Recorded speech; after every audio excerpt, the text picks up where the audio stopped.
In isiXhosa they say kushushu apha kwaMkhwanazi.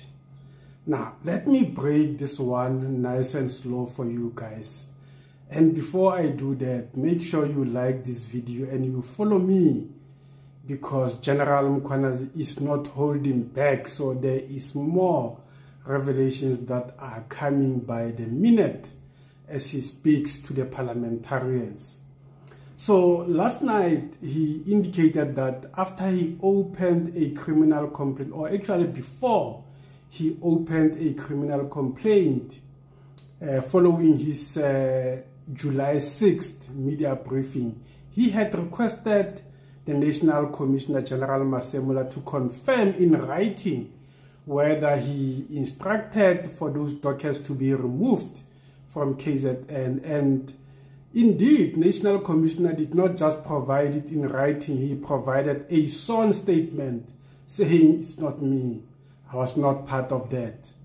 Now, yesterday he told MPs that there is an imminent arrest coming out of that case, and he further said that would be a landmark case. Now, today he was pushed a little bit further. I think that would have been by the CIC, Julius Malema fighters. And he confirmed that Minister Senzo Mchunu is an accused. Actually, I think he's accused number one in that criminal complaint. And he said he is hoping that by the 31st of December, that matter would be in the courts. That letter of the 31st of December 2024 will celebrate its birthday in court in December of 2025. It's getting hot.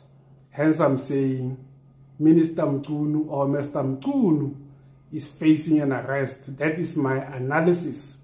This is not one of those fake articles Brown that they were using to smear the PKTT or crime intelligence.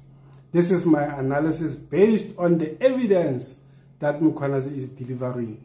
We are live at 7 p.m. to unpack this and more other developments. So make sure you are not late and don't forget to like and follow me. See you soon.